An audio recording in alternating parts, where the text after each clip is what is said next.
ಬಿಹಾರ್ ರಾಜ್ಯದ ಸಮಷ್ಟಿಪುರ್ ಎಂಬ ಡಿಸ್ಟಿಕ್ಕಿನ ತಾಜ್ಪುರ್ ಎಂಬ ಒಂದು ಗ್ರಾಮದಲ್ಲಿ ಒಬ್ಬ ಸರ್ವೇ ಸಾಮಾನ್ಯ ವ್ಯಕ್ತಿ ಸಣ್ಣ ಪುಟ್ಟ ಕೃಷಿ ಕೆಲಸಗಳನ್ನ ಮಾಡಿಕೊಂಡು ಪಾರ್ಟ್ ಟೈಮ್ ಅಂತ ಜರ್ನಲಿಸ್ಟ್ ಆಗಿ ಕೆಲಸ ಮಾಡ್ತಿರ್ತಾರೆ. ಹೇಗೋ ಪಾರ್ಟ್ ಟೈಮ್ ಆಗಿ ಕೆಲಸ ಮಾಡ್ತಿರ್ತಾನೆ, ಕೃಷಿ ಭೂಮಿ ಇರುತ್ತೆ, ಹೇಗೋ ಜೀವನ ನಡೆಸ್ತಿರ್ತಾರೆ. ಮಧ್ಯಮ ಕುಟುಂಬದ ಸಾಮಾನ್ಯ ವ್ಯಕ್ತಿ ಆತನಿಗೆ ಒಬ್ಬ ಮಗ ಇರ್ತಾನೆ. ಆ ಮಗನಿಗೆ ಏನೋ ಗೊತ್ತಿಲ್ಲ, ಕೇವಲ ತನ್ನ 5ನೇ ವಯಸ್ಸಿನಲ್ಲಿ ಕ್ರಿಕೆಟ್ನಲ್ಲಿ ಅತಿಯಾದಂತಹ ಆಸಕ್ತಿ ಇರುತ್ತದೆ, ಕ್ರಿಕೆಟ್ನಲ್ಲಿ ಅತಿಯಾದಂತಹ ಪ್ರೀತಿ ಇರುತ್ತದೆ. ಅಷ್ಟೇ ಉತ್ತಮವಾಗಿ ತನ್ನ ಚಿಕ್ಕ ವಯಸ್ಸಿನಲ್ಲಿ ಆಟ ಆಡ್ತಿರ್ತಾನೆ ಆ ಬಾಲಕ. ಇದನ್ನೆಲ್ಲ ಸೂಕ್ಷ್ಮವಾಗಿ ಗಮನಿಸಿದ ಅವರ ತಂದೆ ತನ್ನ ಮಗನನ್ನು ಉತ್ತಮವಾದಂತಹ ಕ್ರಿಕೆಟ್ ಆಟಗಾರನನ್ನಾಗಿ ಮಾಡಬೇಕು ಅಂತ ಕನಸು ಕಾಣಕ್ಕೆ ಸ್ಟಾರ್ಟ್ ಮಾಡ್ತಾರೆ. ಆ ಹುಡುಗನೇ ಇವತ್ತು ಇಡೀ ಭಾರತದಾದ್ಯಂತ ಸಂಚಲನ ಉಂಟು ಮಾಡುತ್ತಿರುವಂತಹ 14 ವರ್ಷದ ಬಾಲಕ, ಯುವ ಕ್ರಿಕೆಟಿಗ ವೈಭವ್ ಸೂರ್ಯವಂಶಿ. ಸ್ನೇಹಿತರೆ, ನಿನ್ನೆ ನಡೆದಿರುವಂತಹ ರಾಜಸ್ಥಾನ್ ಮತ್ತು ಗುಜರಾತ್ ಮ್ಯಾಚ್ ನಲ್ಲಿ ಇಲ್ಲಿ ವೈಭವ್ ಸೂರ್ಯವಂಶಿ 11 6 7 4 ಅನ್ನು ಹೊಡೆಯುವ ಮೂಲಕ ಕೇವಲ 35 ಬಾಲಿಗೆ 100 ರನ್ ಹೊಡೆದು ದಾಖಲೆಯನ್ನು ಸೃಷ್ಟಿಸಿದ್ದಾರೆ. ಅತಿ ಕಡಿಮೆ ಬಾಲಿಗೆ ಸೆಂಚುರಿಯನ್ನು ದಾಖಲಿಸಿದ 2ನೇ ವ್ಯಕ್ತಿಯಾಗಿ ಇಲ್ಲಿ ವೈಭವ್ ಸೂರ್ಯವಂಶಿ ಅವರು ಸದ್ದು ಮಾಡುತ್ತಿದ್ದಾರೆ. ಅದು ಕೇವಲ 14 ವಯಸ್ಸು ಈ ಹುಡುಗನಿಗೆ. ಸ್ನೇಹಿತರೆ, ವೈಭವ್ ಸೂರ್ಯವಂಶಿ ಹುಟ್ಟಿದ್ದು 27/3/2011 ಬಿಹಾರ್ನ ಸಮಷ್ಟಿಪುರ್ ಡಿಸ್ಟಿಕ್ ನ ತಾಜ್ಪುರ್ ಎಂಬ ಚಿಕ್ಕ ಗ್ರಾಮದಲ್ಲಿ. ಆ ಗ್ರಾಮದಲ್ಲಿ ಯಾವ ರೀತಿಯಾಗಿದೆ ಅಂದ್ರೆ ವ್ಯವಸ್ಥೆ ಹೇಳಿಕೊಳ್ಳುವ ರೀತಿಯಲ್ಲಿ ಯಾವುದೇ ರೀತಿಯಾದಂತಹ ಫೆಸಿಲಿಟಿಗಳು ಅಲ್ಲಿಲ್ಲ. ಕ್ರಿಕೆಟ್ ಹೋಗಲಿ ಯಾವುದಾದ್ರೂ ಒಂದು ಚಿಕ್ಕ ಪುಟ್ಟ ಕನಸುಗಳನ್ನ ಕಂಡ್ರೆ ಆ ಕನಸುಗಳನ್ನು ಸಹಿತ ಈಡೇರಿಸಿಕೊಳ್ಳಲು ಸಾಧ್ಯ ಆಗುತ್ತೋ ಇಲ್ಲ ಅನ್ನೋ ರೀತಿ ಅಲ್ಲಿನ ಫೆಸಿಲಿಟಿಗಳಿವೆ. ಆ ಪುಟ್ಟ ಗ್ರಾಮದಲ್ಲಿ ಹುಟ್ಟಿ ಇವತ್ತು IPL ತಂಡದಲ್ಲಿ ಕೇವಲ ತನ್ನ 14ನೇ ವಯಸ್ಸಿನಲ್ಲಿ ಪಾದಾರ್ಪಣೆ ಮಾಡಿ ಇಡೀ ದೇಶದಾದ್ಯಂತ ಸಂಚಲನ ಉಂಟು ಮಾಡಿದ್ದಾನೆ.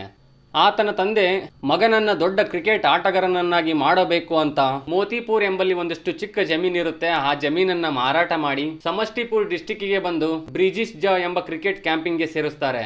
ಅಲ್ಲಿ ತನ್ನ ಮಗ ಉತ್ತಮವಾದಂತಹ ಕ್ರಿಕೆಟ್ ಟ್ರೈನಿಂಗ್ ಪಡೆದುಕೊಳ್ಳುತ್ತಾನೆ. ಕೇವಲ ತನ್ನ 7ನೇ ವಯಸ್ಸಿಗೆ ಅತ್ಯುತ್ತಮವಾದಂತಹ ಆಟ ಆಡೋಕೆ ಶುರು ಮಾಡ್ತಾನೆ. ಅದು ಆದ ನಂತರ ಇಲ್ಲಿ ವೈಭವ್ ಸೂರ್ಯವಂಶಿ ಅವರ ತಂದೆ ತನ್ನ ಮಗನಿಗೆ ಇನ್ನೂ ಉತ್ತಮವಾದಂತಹ ಕ್ರಿಕೆಟ್ ತರಬೇತಿಯನ್ನು ಕೊಡಿಸಬೇಕು ಅನ್ನೋ ಕಾರಣದಿಂದ ಬಿಹಾರ್ ರಾಜ್ಯದ ರಾಜಧಾನಿಯಾದಂತಹ ಪಾಟ್ನಾಗೆ ಕರೆದುಕೊಂಡು ಬರುತ್ತಾರೆ. ಪಾಟ್ನಾಕ್ಕೆ ವಾರದಲ್ಲಿ 3 ಬಾರಿ ಕ್ರಿಕೆಟ್ ಟ್ರೈನಿಂಗ್ಗೆ ಕರ್ಕೊಂಡು ಬರ್ತಿದ್ರು ಅವರ ತಂದೆ. ವಾರದಲ್ಲಿ 3 ದಿನ ಇಲ್ಲಿ ವೈಭವ್ ಸೂರ್ಯವಂಶಿ ಅವರನ್ನ ಪಾಟ್ನಾದಲ್ಲಿ ಇರುವಂತಹ ಜೈನ್ ಎಕ್ಸ್ ಕ್ರಿಕೆಟ್ ಅಕಾಡೆಮಿಗೆ ಕರ್ಕೊಂಡು ಬರ್ತಿದ್ರು ಅವರ ತಂದೆ. ಆ ಕ್ರಿಕೆಟ್ ಅಕಾಡೆಮಿಯಲ್ಲಿ ಮಾಜಿ ರಣಜಿ ಕ್ರಿಕೆಟ್ ಆಟಗಾರ ಮನೀಶ್ ಹೂಜ್ ಅವರು ವೈಭವ್ ಸೂರ್ಯವಂಶಿ ಅವರಿಗೆ ಕ್ರಿಕೆಟ್ ಟ್ರೈನಿಂಗ್ ಕೊಡ್ತಿದ್ರು. ಇದರಿಂದ ವೈಭವ್ ಸೂರ್ಯವಂಶಿ ಅವರ ಕ್ರಿಕೆಟ್ ಇನ್ನೂ ಉತ್ತಮವಾಗಿ ಮೂಡಿ ಬಂತು. ಈ ಹುಡುಗನ ಅತ್ಯುತ್ತಮವಾದಂತಹ ಆಟ ನೋಡಿದ ಬಿಹಾರ್ ಹುಡುಗನನ್ನು ಕೇವಲ ತನ್ನ 12ನೇ ವಯಸ್ಸಿನಲ್ಲಿ ತನ್ನ ಬಿಹಾರ್ ಟೀಮ್ಗೆ ಸೇರಿಸಿಕೊಳ್ಳುತ್ತದೆ. ಇಲ್ಲಿ ವೈಭವ್ ಸೂರ್ಯವಂಶಿ ಸಿಕ್ಕಿದ್ದೇ ಚಾನ್ಸು ಅಂತ ಆ ಬಿಹಾರ್ ಟೀಮ್ ನಲ್ಲಿ ಕೇವಲ 5 ಪಂದ್ಯಗಳಲ್ಲಿ ಬರೋಬ್ಬರಿ 400 ರನ್ಗಳನ್ನ ಹೊಡೆಯುತ್ತಾರೆ. ಇಷ್ಟೆಲ್ಲ ಒಂದು ಕಡೆ ಆದರೆ ಇಲ್ಲಿ ವೈಭವ್ ಸೂರ್ಯವಂಶಿಯ ಜೀವನದಲ್ಲಿ ವೈಫಲ್ಯ ಕಾಡಲು ಶುರುವಾಗುತ್ತದೆ. ಇಲ್ಲಿ ವೈಭವ್ನ ತಂದೆಗೆ ಅವರ ಸಂಬಂಧಿಕರೇನು ಇರೋದನ್ನೆಲ್ಲ ಕಳ್ಕೊಂಡೆ, ಕ್ರಿಕೆಟ್ಗೆ ನಮ್ಮಂಥವರೆಲ್ಲ ಆಯ್ಕೆ ಆಗಲ್ಲ, ಅದನ್ನ ಮರೆತು ಬಿಡು, ಇನ್ನೂ ಆದ್ರೂ ಕರ್ಕೊಂಡು ಬಾ ವಾಪಸ್ಸು, ನಿನ್ನ ಮಗ ಕ್ರಿಕೆಟ್ ಆಟಗಾರ ಆಗಲ್ಲ, ಸುಮ್ಮನೆ ಊರಿಗೆ ಬಂದು ಇರೋ ಕೆಲಸನ ಮಾಡ್ಕೊಂಡು ಹೋಗು ಅನ್ನೋ ರೀತಿ ಮಾತನಾಡೋಕ್ಕೆ ಸ್ಟಾರ್ಟ್ ಮಾಡ್ತಾರೆ. ಅವರ ಸಂಬಂಧಿಕರು ಅಷ್ಟೇ ಅಲ್ಲದೆ ಅವರ ಸ್ನೇಹಿತರು ಸಹಿತ ಈ ರೀತಿಯಾಗಿ ಮಾತನಾಡಿ ಅವರಿಗೆ ಹೇಳಲು ಶುರು ಮಾಡುತ್ತಾರೆ. ಇದನ್ನೆಲ್ಲ ನೋಡಿದ ವೈಭವ್ ಸೂರ್ಯವಂಶಿಯ ತಂದೆಗೆ ಒಂದು ಚಿಂತೆ ಕಾಡಲು ಶುರುವಾಗುತ್ತದೆ. ಇದೇ ಚಿಂತೆಯಲ್ಲಿ ವೈಭವ್ ಸೂರ್ಯವಂಶಿಯ ತಂದೆ ಇರ್ತಾರೆ. ಆದ್ರೆ ಇಲ್ಲಿ ಮಗನ ಹೆಸರು ಇಡೀ ಬಿಹಾರ್ ರಾಜ್ಯದಾದ್ಯಂತ ಕೇಳುತ್ತಿರುತ್ತೆ. ಆತನ ಆಟದ ಬಗ್ಗೆ ಇಡೀ ಬಿಹಾರ್ ರಾಜ್ಯವೇ ಮಾತನಾಡಕ್ಕೆ ಸ್ಟಾರ್ಟ್ ಮಾಡುತ್ತೆ. ಇದನ್ನೆಲ್ಲ ನೋಡಿದ ವೈಭವ್ ಸೂರ್ಯವಂಶಿಯ ತಂದೆ ಮತ್ತೆ ಧೃತಿಗೆಡದೆ ಮಗನಿಗೆ ಉತ್ತಮವಾದಂತಹ ಟ್ರೈನಿಂಗ್ಗೆ ಬಿಡ್ತಾರೆ. ಇಲ್ಲಿ ವೈಭವ್ ಸೂರ್ಯವಂಶಿಯ ಆಟವನ್ನ ನೋಡಿದ BCCI 2023 ನವೆಂಬರ್ನಲ್ಲಿ ಅಂಡರ್ 19 ಕ್ರಿಕೆಟ್ ತಂಡಕ್ಕೆ ಇಲ್ಲಿ ವೈಭವ್ ಸೂರ್ಯವಂಶಿಯನ್ನ ಆಯ್ಕೆ ಮಾಡ್ಕೊಂಡ್ಬಿಡುತ್ತೆ. ಅಲ್ಲಿಂದ ವೈಭವ್ ಸೂರ್ಯವಂಶಿಯ ಜೀವನನೇ ಬದಲಾಯಿತು ಅಂತ ತಿಳ್ಕೊಬಹುದು. ಇಲ್ಲಿ ಕ್ರಿಕೆಟ್ ಪಂದ್ಯವಾಗಲಿ, ಇಲ್ಲಿ ಜೀವನದ ಪಂದ್ಯವಾಗಲಿ ಏರು ಮತ್ತು ಇಳಿತಗಳು ಇದ್ದೇ ಇರ್ತವೆ. ಅದರಂತೆ ಇಲ್ಲಿ ಬಾಂಗ್ಲಾದೇಶ್ ಮತ್ತು ಇಂಗ್ಲೆಂಡ್ ಸರಣಿ ಪಂದ್ಯಗಳಲ್ಲಿ ವೈಭವ್ ಸೂರ್ಯವಂಶಿಯ ಆಟ ಅಷ್ಟೇನು ಚೆನ್ನಾಗಿ ಕಂಡು ಬರಲಿಲ್ಲ. ಆದ್ದರಿಂದ ಅಂಡರ್ 19 ಕ್ರಿಕೆಟ್ ತಂಡಕ್ಕೆ ಇಲ್ಲಿ ವೈಭವ್ ಸೂರ್ಯವಂಶಿ ಸೆಲೆಕ್ಟ್ ಆಗೋದು ತಪ್ಪಿ ಹೋಗುತ್ತೆ. ಸಿಕ್ಕ ಅವಕಾಶವು ಕೈತಪ್ಪಿ ಹೋಗುತ್ತೆ ಇಲ್ಲಿ ವೈಭವ್ಗೆ. ಅಷ್ಟಾಗಿಯೂ ಇನ್ನೂ ಕಠಿಣ ಪರಿಶ್ರಮವನ್ನು ಪಟ್ಟು ಇನ್ನೂ ಉತ್ತಮವಾದಂತಹ ಪ್ರಾಕ್ಟೀಸ್ ಮಾಡಿ ಹಾರ್ಡ್ ವರ್ಕ್ ಮಾಡಿ ಮತ್ತೆ ಕೆಲವೊಂದಿಷ್ಟು ಪಂದ್ಯಗಳಲ್ಲಿ ಮಿಂಚುತ್ತಾರೆ. ಮತ್ತೆ ಇಲ್ಲಿ ಬಿಹಾರ್ ವೈಭವ್ ಸೂರ್ಯವಂಶಿಯ ಆಟವನ್ನ ನೋಡಿ ಈ ಸಾರ್ತಿ ಬಿಹಾರ್ ರಣಜಿ ಟೀಮ್ಗೆ ಇಲ್ಲಿ ವೈಭವ್ ಸೂರ್ಯವಂಶಿಯನ್ನ ಆಯ್ಕೆ ಮಾಡಿಕೊಂಡು ಬಿಡುತ್ತೆ. ಸಚಿನ್ ತೆಂಡೂಲ್ಕರ್ ಮತ್ತು ಯುವರಾಜ್ ಸಿಂಗ್ ಬಳಿಕ ಅತಿ ಕಿರಿಯ ವಯಸ್ಸಿನಲ್ಲಿ ಇಲ್ಲಿ ಬಿಹಾರ್ ತಂಡಕ್ಕೆ ರಣಜಿ ಟೀಮ್ಗೆ ಆಯ್ಕೆ ಆಗಿರುವಂತಹ ಯಾವುದಾದ್ರೂ ಒಬ್ಬ ವ್ಯಕ್ತಿ ಇದ್ದಂದ್ರೆ ಅದುವೇ ವೈಭವ್ ಸೂರ್ಯವಂಶಿ. ಈ ಬಿಹಾರ್ನ ರಣಜಿ ಪಂದ್ಯಗಳಲ್ಲಿ ಇಲ್ಲಿ ವೈಭವ್ ಸೂರ್ಯವಂಶಿ 2 ಪಂದ್ಯಗಳಲ್ಲಿ ಮಾತ್ರ ಉತ್ತಮವಾದಂತಹ ಪ್ರದರ್ಶನವನ್ನ ನೀಡುತ್ತಾರೆ.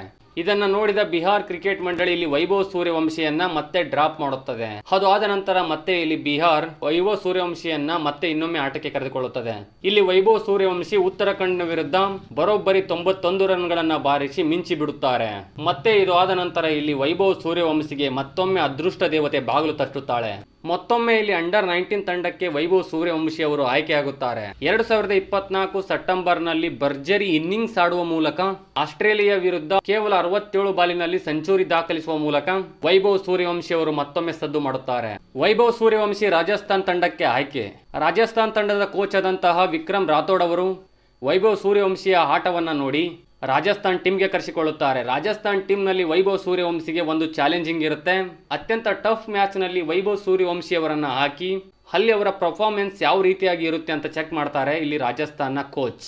ಆ ಮ್ಯಾಚ್ ನಲ್ಲಿ ಇಲ್ಲಿ ರಾಜಸ್ಥಾನದ ಕೋಚ್ ಅಂದುಕೊಂಡಕ್ಕಿಂತ ಉತ್ತಮವಾದಂತಹ ಪ್ರದರ್ಶನವನ್ನ ಕೊಡ್ತಾರೆ ವೈಭವ್ ಸೂರ್ಯವಂಶಿ. ಬರೋಬ್ಬರಿ ಆ ಟೀಮ್ ನಲ್ಲಿ 8-6 4-4 ಅನ್ನ ಹೊಡೆಯುತ್ತಾರೆ. ಇದಾದ ನಂತರ ಇಲ್ಲಿ ವೈಭವ್ ಸೂರ್ಯವಂಶಿ ಹರಾಜು ಪ್ರಕ್ರಿಯೆಯಲ್ಲಿ ಬರ್ತಾರೆ. ಕೇವಲ 30 ಲಕ್ಷ ಬೇಸ್ ಪ್ರೈಸ್ಗೆ ಅವರು ಇರ್ತಾರೆ. ಹರಾಜು ಪ್ರಕ್ರಿಯೆಯಲ್ಲಿ ವೈಭವ್ನ ಹೆಸರು ಬರುತ್ತಿದ್ದಂತೆ ರಾಜಸ್ಥಾನ್ ಮತ್ತು ಡೆಲ್ಲಿ ಕ್ಯಾಪಿಟಲ್ಸ್ ತಂಡ ವೈಭವ್ ಸೂರ್ಯವಂಶಿಯನ್ನ ತಮ್ಮ ತಂಡಕ್ಕೆ ಆಯ್ಕೆ ಮಾಡಿಕೊಳ್ಳಲು ಮುಗಿಬೀಳುತ್ತವೆ. ಸ್ನೇಹಿತರೆ, ಇನ್ನೊಂದು ಮಾತು ನಿಮಗೆ ಇಲ್ಲಿ ಹೇಳಬೇಕು. ಇಷ್ಟು ವರ್ಷ ಅವರ ತಂದೆ ವೈಭವ್ ಸೂರ್ಯವಂಶಿ ಅವರ ತಂದೆ ಏನು ಕಷ್ಟಪಟ್ಟಿದ್ರು ಅಷ್ಟು ದುಡ್ಡು ಡಬಲ್ ಆಗುವುದರ ಜೊತೆಗೆ ಏನು ಕಷ್ಟಪಟ್ಟಿದ್ರಲ್ಲ ಆ ಅಮೌಂಟು ರಿಟರ್ನ್ ಆಗಿ ಅವರ ತಂದೆಗೆ ಹೋಗುತ್ತದೆ. ಸ್ನೇಹಿತರೆ, IPL ನ ಹರಾಜು ಪ್ರಕ್ರಿಯೆಯಲ್ಲಿ ಆಯ್ಕೆ ಆಗುತ್ತಿದ್ದಂತೆ ವೈಭವ್ ಸೂರ್ಯವಂಶಿಗೆ ಒಂದು ಆರೋಪ ಕಾಡೋಕೆ ಸ್ಟಾರ್ಟ್ ಆಗುತ್ತೆ. ಅದುವೇ ಏಜ್ ಫ್ರಾಡ್ ಆರೋಪ. ಕೆಲವೊಂದಿಷ್ಟು ಸುದ್ದಿವಾಹಿನಿಗಳು, ಕೆಲವೊಂದಿಷ್ಟು ನ್ಯೂಸ್ಗಳು ವೈಭವ್ಗೆ ಕೇವಲ 13 ವರ್ಷ IPL ಹರಾಜು ಪ್ರಕ್ರಿಯೆಯಲ್ಲಿ ಏಜ್ ಫ್ರಾಡ್ ಆಗಿದೆ ಅನ್ನೋ ರೀತಿ ನ್ಯೂಸ್ಗಳನ್ನ ಹೇಳಿದ್ವು. ಇದನ್ನೆಲ್ಲ ವೈಭವ್ ಸೂರ್ಯವಂಶಿ ಅವರ ತಂದೆ ಸಾಕ್ಷಿ ಸಮೇತವಾಗಿ ಎದುರಿಸಿ ಇನ್ನೊಮ್ಮೆ ಎಲ್ಲ ದಾಖಲೆಗಳನ್ನು ಪರಿಶೀಲಿಸಬಹುದು. ಅದು ಅಲ್ಲದೆ BCCIಗೆ ಹಿಂದೆ ಅಂಡರ್ 19 ತಂಡಕ್ಕೆ ಆಯ್ಕೆ ಮಾಡಿಕೊಂಡು ಆಟ ಆಡಿದ್ದಾನೆ ನನ್ನ ಮಗ ಅನ್ನೋ ರೀತಿ ಹೇಳುವುದಲ್ಲದೆ ನಿಮ್ಗೇನಾದರೂ ಡೌಟ್ ಇದ್ರೆ ನೀವು ಇನ್ನೊಮ್ಮೆ ಬೇಕಾದ್ರೆ ಚೆಕ್ ಮಾಡ್ಕೋಬಹುದು ಅನ್ನೋ ರೀತಿ ಅವರ ತಂದೆ ಹೇಳುವ ಮೂಲಕ ಈ ಕಾಂಟ್ರವರ್ಸಿನ ನಿಲ್ಲಿಸ್ತಾರೆ. ಸ್ನೇಹಿತರೆ, ರಾಜಸ್ಥಾನ್ ತಂಡದಲ್ಲಿ ವೈಭವ್ ಸೂರ್ಯವಂಶಿಗೆ ಅದ್ಭುತವಾದಂತಹ ಅವಕಾಶ ಸಿಗುತ್ತದೆ. ಅದ್ಭುತವಾದಂತಹ ಅವಕಾಶ ಸುಮ್ಮನೆ ಸಿಗೋಲ್ಲ. ಇಲ್ಲಿ ರಾಜಸ್ಥಾನದ ಕ್ಯಾಪ್ಟನ್ ಕೆಲವೊಂದಿಷ್ಟು ಇಂಜುರಿಗಳಿಂದ ಬಳಲುತ್ತಿದ್ದು ಅವರು ಹೊರಗಡೆ ಇರ್ತಾರೆ. ಆದ ಕಾರಣ ಇಲ್ಲಿ ವೈಭವ್ ಸೂರ್ಯವಂಶಿ ರಾಜಸ್ಥಾನ್ ಟೀಮ್ಗೆ ಬರ್ತಾರೆ. ಬರುವುದಷ್ಟೇ ಅಲ್ಲ, ಓಪನಿಂಗ್ ಬ್ಯಾಟ್ಸ್ಮನ್ ಇಲ್ಲಿ ವೈಭವ್ ಸೂರ್ಯವಂಶಿ ಅವರೇ ಆಗಿರ್ತಾರೆ. ಸ್ನೇಹಿತರೆ, ಇಲ್ಲಿ IPL ನಲ್ಲಿ ವೈಭವ್ ಸೂರ್ಯವಂಶಿ ಆಡಿದ ಮೊದಲ ಬಾಲಿನಲ್ಲಿ 6 ಹೊಡೆಯುವ ಮೂಲಕ ಗಮನ ಸೆಳೆಯುತ್ತಾರೆ ಎಲ್ಲರದ್ದು. ಅದು ಕೇವಲ ವೈಭವ್ ಸೂರ್ಯವಂಶಿಯ ಫಸ್ಟ್ ಮ್ಯಾಚ್ ಆಗಿತ್ತು. ಆ ಮ್ಯಾಚ್ನಲ್ಲಿ ಅಂಜದೆ ಕುಗ್ಗದೆ ಫಸ್ಟ್ ಬಾಲ್ನಲ್ಲೇ ಫಸ್ಟ್ 6 ಹೊಡೆಯುತ್ತಾರೆ. ಅದು ಅಲ್ಲದೆ ನಿನ್ನೆ ರಾಜಸ್ಥಾನ್ ರಾಯಲ್ಸ್ ಮತ್ತು GT ನಡುವಿನ ಮ್ಯಾಚ್ನಲ್ಲಿ ಕೇವಲ 35 ಬಾಲಿಗೆ ಸೆಂಚುರಿ ಹೊಡೆಯುವ ಮೂಲಕ ಇಡೀ ದೇಶದಾದ್ಯಂತ ತಮ್ಮ ಹೆಸರನ್ನ ಕೇಳುವ ರೀತಿ ಮಾಡಿದ್ದಾರೆ. ಸ್ನೇಹಿತರೆ, ಇಲ್ಲಿ ನಿಮಗೆ ವೈಭವ್ ಸೂರ್ಯವಂಶಿಯ ಆಟ ಯಾವ ರೀತಿಯಾಗಿ ಅನಿಸುತ್ತಿದೆ? ಇಲ್ಲಿ 14 ವರ್ಷದ ಹುಡುಗ ಈ ರೀತಿಯಾದಂತಹ ಅತ್ಯುತ್ತಮವಾದಂತಹ ಕ್ರಿಕೆಟ್ ಅನ್ನು ಆಟ ಆಡುತ್ತಿದ್ದಾನೆ. ಇದರ ಬಗ್ಗೆ ಏನು ಅನಿಸುತ್ತದೆ ಅಂತ ನೀವು ಕಮೆಂಟ್ ಬಾಕ್ಸ್ ಅಲ್ಲಿ ತಿಳಿಸಿ ಅಂತ ಹೇಳ್ತಾ ಮತ್ತೆ ಮುಂದಿನ ವಿಡಿಯೋದಲ್ಲಿ ಸಿಗೋವರೆಗೂ ಜೈ ಹಿಂದ್, ಜೈ ಕರ್ನಾಟಕ ಮಾತೆ.